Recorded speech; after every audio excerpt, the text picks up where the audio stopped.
السلام عليكم يا حبايبي، يا رب تكونوا بخير. النهارده معانا سمك يا جماعه، جزل سمك بتتباع في السوق كده مقطعه. اللهم صل على النبي. هنعملها صينيه سمك.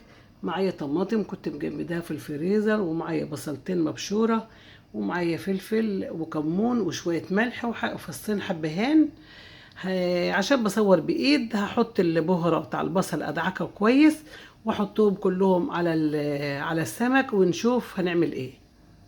هنا يا حبايبي بعد ما دعكت البصلة بتاعتي، هاخدها كده من الطبق واحطها بالشكل ده كده على ال على ال اللهم صل على النبي، على السمك بتاعي اهو. كل الكمية.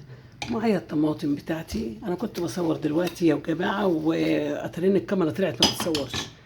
وهحط طبعا للاسف الطماطم هنا مجمده، ما يجراش حاجه عبال ما تفك بس في الصينيه. هنشوف الصينيه بتاعتنا شكلها ايه دلوقتي. هحط بس كده. حطيت الطماطم على شرايح السمك بتاعتنا، وهحط عليها حبه زيت قليلين قوي يا جماعه، ما نكترش الزيوت في الاكل بتاعنا، حبه صغيرين كده. وهغطي على السمك بتاعي وهدخله الفرن بعد شويه، ولما يطلع نشوفه شكله ايه. هنا يا جماعة، وهي لسه الصينية لسه بتغلي، بادئة تغلي اهو. هحط فيها قرن فلفل أخضر وقرن فلفل أحمر. كل ده حامي طبعا، وده طبعا اختياري يعني. اللي عايز يحطها يحطها، واللي مش عايز براحته خالص. لو في أطفال بلاش منها يعني. لكن هو الفلفل بيعالج 99 مرض في الجسم، وليه فوائد كتيرة طبعا. فأنا قلت أحطه علشان كده. فيخلص صينية السمك هدخلها الشواية، وبعد ما تطلع من الشواية نشوف شكلها ايه.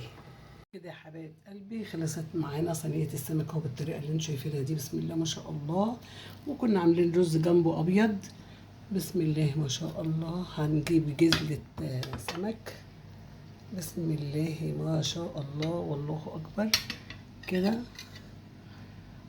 وهنقول الف هنا وشفا علينا هنا، والف هنا وشفا للي ياكل زينا ويعملها زينا يعني.